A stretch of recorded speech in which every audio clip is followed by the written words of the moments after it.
ನಮ್ಮ ಬದುಕು ಬಹಳ ಪಾವನ ಆಗಬೇಕು. ಒಬ್ಬ ಸಂತ ನಾಮದೇವ ಅಂತ ಒಬ್ಬ ಶರಣ ಬಂದ, ಆತನು ಕೂಡ ಸಂತ ಪರಂಪರೆಗೆ ಹೊಂದಿರತಕ್ಕಂಥವನು.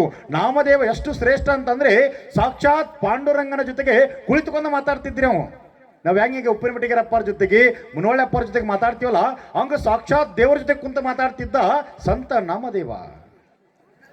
ಒಬ್ಬ ಏನ್ ಅಂದ್ಬಿಟ್ಟ ಅಂತಂದ್ರ, ಒಬ್ಬ ದೊಡ್ಡ ಜ್ಞಾನಿ ಸಂತ ನಾಮದೇವಕ್ಕೆ ಹೇಳ್ತಾರೆ ಏನಂತ, ಏ ನಾಮದೇವ, ನೀನು ಇನ್ನೂ ಹಸಿ ಗಡಿಗೆದಿಪ್ಪ, ನೀನು ಸುಟ್ಟ ಗಡಿಗೆ ಅಲ್ಲ, ಇನ್ನೂ ಹಸಿ ಗಡಿಗೆದೆ ಅಂತ ಅವಾಗ ಅಂದ ತಕ್ಷಣ ಅವಾಗ ದೊಡ್ಡ ಟೆನ್ಷನ್ ಆಗಿಬಿಡ್ತೈತ್ರಿ ಅವನಿಗೆ. ಯಾರಿಗೆ? ಸಂತ ನಾಮದೇವನಿಗೆ. ಯಾಕಂದ್ರ ನಾ ಸಾಕ್ಷಾತ್ ಪಾಂಡುರಂಗನ ಜೊತೆ ಕುಂತ ಮಾತಾಡ್ತೀನಿ, ನನಗಿನ್ನೂ ಹಸಿ ಗಡಿಗೆ ಅಂದಲ್ಲಿವ. ನಾ ದೇವ್ರ ಜೊತೆಗೆ ಮಾತಾಡ್ತೀನಿ, ನನಗೆ ಯಾವ ಹಸಿ ಗಡಿಗೆ ಅಂದ. ಹೋದ ಮನೆಗೆ ಪಾಂಡುರಂಗನನ್ನು ಸ್ಮರಣೆ ಮಾಡಿದ, ಪಾಂಡುರಂಗ ಪ್ರತ್ಯಕ್ಷ ಆದ. ಪಾಂಡುರಂಗನ ಜೊತೆಗೆ ಮಾತಾಡ್ಕೊಂತ ಸಂತ ನಾಮದೇವಿ ಹೇಳ್ತಾನ, ಯಪ್ಪ ಪಾಂಡುರಂಗ, ನನಗೆ ಇವತ್ತೊಬ್ಬ ಮಹಾಪಂಡಿತ ಏನಂತ ಅಂತಂದ್ರ, ನನಗ ನೀನು ಏನದೀಪ ಅಂತಂದ್ರ ಇನ್ನೂ ಹಸಿ ಗಡಿಗೆ ಇದೀಯ ಅಂತ ನಾವು. ಅವನಿಗೆ ಪಾಂಡುರಂಗ ಅಂದ, ಹಂಗಂದ್ರೆ ಏನು ಅಂತ ಕೇಳಿದ ಅವಂಗ ಪಾಂಡುರಂಗಗ.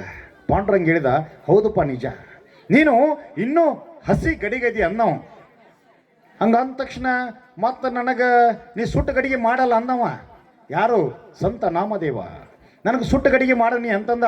ನೋಡಪ್ಪ, ನಾ ದೇವ್ರ, ನಾ ಸುಟ್ಟು ಗಡಿಗೆ ಮಾಡಾಕ ಬರೋದಿಲ್ಲ. ನೀನೇನು ಮಾಡಬೇಕು, ಅಲ್ಲೊಬ್ಬ ವಿಠೋಬ ಕೇಶವ ಮಹಾರಾಜ ಅಂತಿದ್ದಾರೆ, ಒಬ್ಬ ಮಹಾನ್ ಯೋಗಿ ತಪಸ್ವಿ ಆತ. ಆತ ಗುರು ಪರಂಪರೆಗೆ ಶ್ರೇಷ್ಠವಾಗಿರ್ತಕ್ಕಂಥವನು. ನೀನು ಅವನಂತೆ ಹೋದಿ ಅಂತಂದ್ರ ಅವ ಏನು ಮಾಡ್ತಾನಪ್ಪ ಅಂದ್ರ ನಿನ್ನನ್ನು ಸುಟ್ಟು ಗಡಿಗೆ ಮಾಡ್ತಾನ. ಈ ಒಂದು ನಾಮದೇವ, ಅಲ್ಲಪ್ಪ ನೀನ ದೇವರದಿ, ಮತ್ತ್ಯಾಕ ಆ ಮಹಾರಾಜನಂತಕ್ಕೆ ನಾ ಹೋಗ್ಲಿ, ನೀನ ಮಾಡಂದ. ಮತ್ತ ನೋಡು, ನಾ ದೇವರ, ನಾ ಗುರು ಅಲ್ಲ, ನಾನು ಗುರು ಅಲ್ಲ. ದೇವರು ಶ್ರೇಷ್ಠ, ಗುರು ಶ್ರೇಷ್ಠರೇ? ಯಾರು ಶ್ರೇಷ್ಠ? ದೇವರು ಶ್ರೇಷ್ಠ, ಗುರು ಶ್ರೇಷ್ಠ? ಗುರು ಶ್ರೇಷ್ಠ. ಅದಕ್ಕೆ ಹೇಳ್ತಾನ ಪಾಂಡುರಂಗ, ನಾನು ಶ್ರೇಷ್ಠ ಅಲ್ಲಪ್ಪ, ಆ ವಿಠೋಬ ಕೇಶವ ಮಹಾರಾಜರಿದಾರಲ್ಲ ಅವರು ಏನಿದಾರ, ಅವರು ಶ್ರೇಷ್ಠ ಗುರುಗಳಿದಾರ. ಅಲ್ಲಿ ಹೋಗು, ನಿನ್ನಗ ಹಸಿ ಗಡಿಗೆ ಅಂತ ಏನಿತ್ತಲ್ಲ ಹೃದಯದ ಒಳಗಡೆಗೆ ನಿನ್ನ ಸುಟ್ಟ ಗಡಿಗೆ ಮಾಡ್ತಾರಂದಾಗ ಒಂದು ಕೆಲಸ ಮಾಡಪ್ಪ ಪಾಂಡುರಂಗ, ನೀ ಅವಾಗ ಹೇಳ್ಬಾ ಬಂದು, ಸಂತ ನಾಮದೇವ ನನ್ನ ಪರಮ ಶಿಷ್ಯ ಅದನು, ನೀ ಅವನ್ನ ಸುಟ್ಟ ಗಡಿಗೆ ಮಾಡಂತ ಹೇಳಬಾ ಅಂತಂದ. ಅದಕ್ಕೆ ಪಾಂಡುರಂಗ ಹೇಳಿದ, ಏ ಮರಾಯ, ನಾ ಅಲ್ಲಿ ಬರೋದಿಲ್ಲ, ನಾ ಬನ್ನಿ ಅಂತಂದ್ರ ವಿಠೋಬ ಕೇಶವ ಮಹಾರಾಜ ನನ್ನ ಬೈತಾನ. ದೇವರಿಗೆ ಗುರುನ ಕಂಡ್ರೆ ಭಯ, ದೇವರಿಗೂ ಗುರುವನ್ನ ಕಂಡರೆ ಭಯ.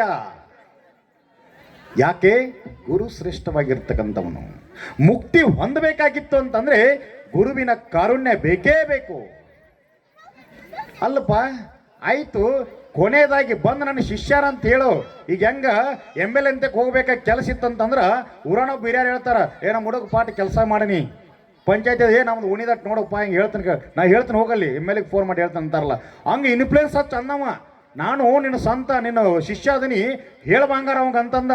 ನಾ ಹೇಳಾಕ ಬರ್ದಿಲ್ಲ ಅದನ್ನು. ನಾ ಬನ್ನಿ ಅಂದ್ರ ಆ ವಿಠೋಬ ಕೇಶವ ಮಹಾರಾಜ ನನ್ನ ಬೈತಾನ, ನಾ ಅಲ್ಲಿ ಬರುದಿಲ್ಲ. ಆಯ್ತಳಪ್ಪ, ನಾ ಹೊಕ್ಕನಿ, ಆ ವಿಠೋಬ ಕೇಶವ ಮಹಾರಾಜನ ಬೆಟ್ಟ ಹಾಕನಂತೇಳಿ ಆತ ವಿಠೋಬ ಕೇಶವ ಮಹಾರಾಜನ ಹುಡುಕಿಕೊಂಡು ಹೋದ. ವಿಠೋಬ ಕೇಶವ ಮಹಾರಾಜ ಒಂದು ಬಿದ್ದಿರ್ತಕ್ಕಂಥ ದೇವಸ್ಥಾನದ ಒಳಗಡೆಗೆ ಮಲಗಿಕೊಂಡಿದ್ದ ಹಣ್ಣು ಆಗಿರ್ತಕ್ಕಂಥ ಮುದುಕ, 93-94 ವರ್ಷದ ಹಣ್ಣಾಗಿರ್ತಕ್ಕಂಥ ಮುದುಕ ಒಳಗಡೆಗೆ ದೇವಸ್ಥಾನದ ಒಳಗಡೆ ಮಲಗಿದ್ದ. ಒಳಗಡೆ ಹೋದ್ರೆ ಬಿದ್ದಿರ್ತಕ್ಕಂಥ ದೇವಸ್ಥಾನದ ಒಳಗಡೆಗೆ ಹುಡುಕಾಡ್ಕೊಂಡು ಹೋದ. ಎಲ್ಲ ಕಡೆಗೆ ಧೂಳಿತ್ತು, ಮಣ್ಣಿತ್ತು. ಒಳಗೆ ಹಗರಾಗೆ ಬಾಗಲ ತೆಗೆದು ಒಳಗೆ ನೋಡಿದ. ಯಾರದಿರಿ ಒಳಗಡೆಗೆ ಅಂತಂದ. 93 ವರ್ಷ, ಕಿವಿ ಕೇಳಿಸೋದಿಲ್ಲ ಅಜ್ಜಾಗ. ಏ ಅಜ್ಜ, ಏನ್ ಮಾಡಾಕತ್ತಿ, ಇಲ್ಯಾಕೆ ಮಲ್ಕೊಂಡಿ? ಇಲ್ಲಿ ವಿಠೋಬ ಕೇಶವ ಮಹಾರಾಜ ಅಂತ ಗುರುಗಳು ಅದಾರಂತ, ಎಲ್ಲಿ ಅದಾರ ಅಂತೇಳಿ ಆ ಅಜ್ಜನ ಕೇಳಿದ ಹೋಗಿ ಅವನು. ಅವಾಗ ವಿಠೋಬ ಕೇಶವ ಮಹಾರಾಜ ಹಗುರಾಗೆ ಕಣ್ಣು ತೆರೆದು ಕೈಗಳನ್ನ ಹಿಂಗೆ ಅಲಗಾಡ್ಸ್ಕೊಂತ, ಕಾಲು ಅಲಗಾಡ್ಸ್ಕೊಂತ ತಿರುಗಿ ನೋಡ್ತಾರ. ಯಾರಪ್ಪ ಬಂದಾವ, ಯಾರು ನೀನು ಅಂತ ಕೇಳಿದ. ನಾ ಯಾರು ಇರ್ಲೋ ಮರಯ್ಯ, ನೀ ಏನು ಹಿಂಗ್ಯಾಕೆ ಮಲ್ಕೊಂಡಿ? ದೇವಸ್ಥಾನದ ಒಳಗಡೆಗೆ ಸಾಕ್ಷಾತ್ ಶಿವಲಿಂಗದ ಮೇಲೆ ಎರಡೂ ಕಾಲಿಟ್ಟು ತಲೆ ಹಿಂಗೆ ಹಚ್ಕೊಂಡು ಮಲ್ಕೊಂಡಿ ಅಲ್ಲ, ಏನು ಹುಚ್ಚದಿ ನೀನು? ಶಿವಲಿಂಗದ ಮೇಲೆ ಯಾರ ಕಾಲಿಟ್ಟು ಮಲ್ಕೊಳ್ತಾರೇನು? ಎಷ್ಟು ಹುಚ್ಚದಿಯೋ ಮರಯ್ಯ ನೀನು? ಅದಕ್ಕೆ ಕಾವಂದ, ನಾ ಎಲ್ಲಿಟ್ಟೇನಪ್ಪ ಕಾಲ? ನನಗೆ ವಯಸ್ಸಾಗೈತಿ, 94 ವಯಸ್ಸಪ್ಪ. ಈಗ ಕಾಲೆಲ್ಲಿಟ್ಟಿನಿ, ಕೈಯಲ್ಲಿಟ್ಟಿನಿ, ತಲೆಯಲ್ಲಿಟ್ಟಿನಿ, ನನಗೆ ಒಂದು ಗೊತ್ತಾಗವಲ್ತು ಯಪ್ಪ. ಒಂದು ಕೆಲಸ ಮಾಡು, ನನ್ನ ಕಾಲು ಸ್ವಲ್ಪ ಲಿಂಗದ ಮೇಲೆ ಇಟ್ಟಿನ ಅಂತ ಹೇಳಕತ್ತಿಯಲ್ಲ, ಆ ಕಾಲ ತೆಗೆದು ಸರಿಸಿ ಸೈಡಿಗಿಡು ಅಂತ ಹೇಳಿದವ. ಆಯ್ತೇಳಪ್ಪ ನಾ ಇಡ್ತೇನೆ ಅಂದವ ಸಂತ ನಾಮದೇವ. ಆಯ್ತಂತೇಳಿ ಸಂತ ನಾಮದೇವ ಆ ಕಾಲುಗಳನ್ನು ಎರಡೂ ಪಾದಗಳನ್ನು ತೆಗೆದು ಏನು ಮಾಡ್ತಾನಪ್ಪ ಅಂತಂದ್ರೆ ಎಳೆದವನ ಸೈಡಿಗೆ ಇಡ್ತಾನ. ಏನು ಪಕ್ಕಕ್ಕಿಟ್ಟಲ್ಲ ಅಲ್ಲೊಂದು ಲಿಂಗ ಉತ್ಪತ್ತಿ ಆತ್ರಿ. ಅಲ್ಲ ಇಲ್ಲೊಂದು ಲಿಂಗ ಬಂತಲ್ಲ ಅಂದವ ನಾಮದೇವ. ಆಯ್ತಂತೇಳ ಮುದುಕು ನಿಂಗೆ ದರ ದರ ದರ ಎಳೆದವನ ಮತ್ತೆ ಬೇರೆ ಕಡೆ ಇಟ್ಟ. ಎಲ್ಲಿ ಕಾಲಿಟ್ಟ ಮತ್ತೆ ಅಲ್ಲೊಂದು ಲಿಂಗ ಉತ್ಪತ್ತಿ ಆಯಿತು. ಹಂಗ ಇಡೀ ಆ ದೇವಸ್ಥಾನದ ಸುತ್ತಲೂ ಕಾಲಿಟ್ಟಂಗ ಇಟ್ಟಂಗ ಲಿಂಗಗಳ ಉದ್ಭವ ಆಯಿತು.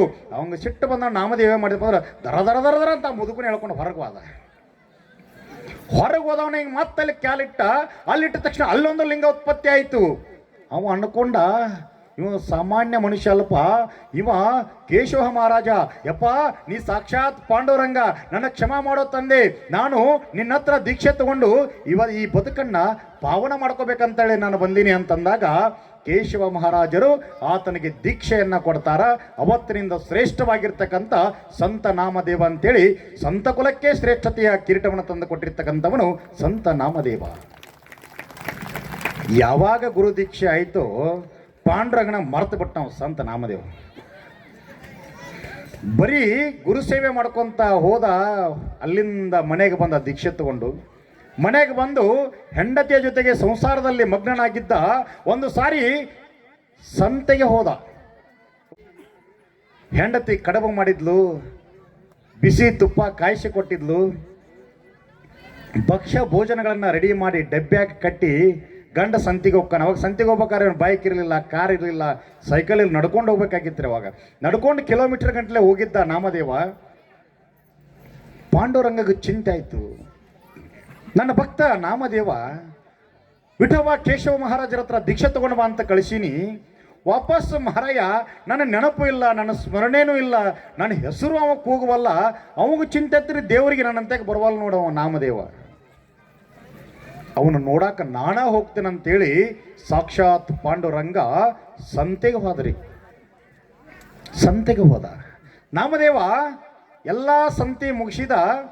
ಹೆಂಡತಿ ಏನು ಕಟ್ಟಿದ್ಲಲ್ಲ ಕರಿಗಡಬ, ತುಪ್ಪ, ಭಕ್ಷ್ಯ ಭೋಜನ ಎಲ್ಲ ತಗೊಂಡು ಕಸ ಒಂದು ಗಿಡದ ಕೆಳಗಡೆ ಕುಂತ ಕಸ ಸಂತೆ ಮಾಡ್ಕೊಂಡು ಬಂದು ಕುಂತಿರ್ತಕ್ಕಂಥ ನಾಮದೇವ ಕಡುಬು ತಿನ್ಬೇಕಂತೇಳಿ ಇಟ್ಟ. ಕುಡಿಯಾಕ ನೀರು ತಂದಿರಲಿಲ್ಲ, ಅವ ಮರೆತು ಬಂದಿದ್ದ. ನೀರು ಅಲ್ಲೆಲ್ಲೋ ಒಂದು ಕಡೆಗೆ ನಳಕ್ಕೆ ಹೋಗಿ ನೀರು ತರಬೇಕಂತೇಳಿ ಹೋಗೋದ್ರಾಗನ ಪಾಂಡುರಂಗ ವಿಠಲ ನಾಯಿಯ ರೂಪದಾಗ ಬಂದವನನ ಒಂದೆರಡು ಕಡುಬು ಬಾಯಿಗೆ ಹಾಕಿದವನ ತಗೊಂಡು ಓಡಕೈತೆ ನಾಯಿ. ಅದು ಓಡಾಕತ್ ಕೂಡಲೇನ ಇವು ನೀರು ತಗೊಂಡು ಹಿಂಗೆ ಬರೋದ್ರಾಗನ ನಾಯಿ ಓಡಾಕತ್ತಿತ್ತು, ಜೋರಾಗಿ ಓಡಾಕತ್ತಿತ್ತು. ಏ ಪಾಂಡುರಂಗ, ಏ ಪಾಂಡುರಂಗ ಹೋಗಬೇಡ ನಿಂದರು, ನೀನು ಬರೀ ಎರಡ ಕಡುಬು ಒಯ್ದಿಪ್ಪ, ನಿನಗೆ ತುಪ್ಪ ಇಲ್ಲ ಐತಿ, ನನ್ನ ಹೆಂಡತಿ ಕೊಟ್ಟಾಳ, ತುಪ್ಪ ಹಚ್ಕೊಂಡು ಕರಿಗಡಬು ತಿನ್ನುವಂತಿ, ಹೋಗಬೇಡ ಪಾಂಡುರಂಗ ಅಂತಂದ. ಪಾಂಡುರಂಗನ ಭಯಂಕರ ಖುಷಿಯಾಗಿ ಹೋಗ್ಬಿಡ್ತು.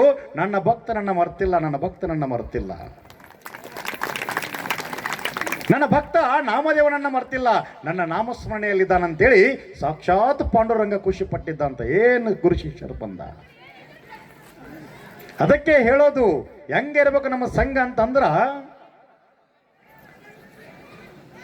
ಯಾರಾದ್ರೂ ಒಬ್ರು ಸ್ನೇಹ ಮಾಡಿದೀವಿ ಅಂತಂದ್ರ ಒಳ್ಳೆಯ ಶರಣರ ಸಂತರ ಯೋಗಿಗಳ ಜೊತೆಗೆ ನಾವು ಸ್ನೇಹ ಮಾಡಬೇಕು.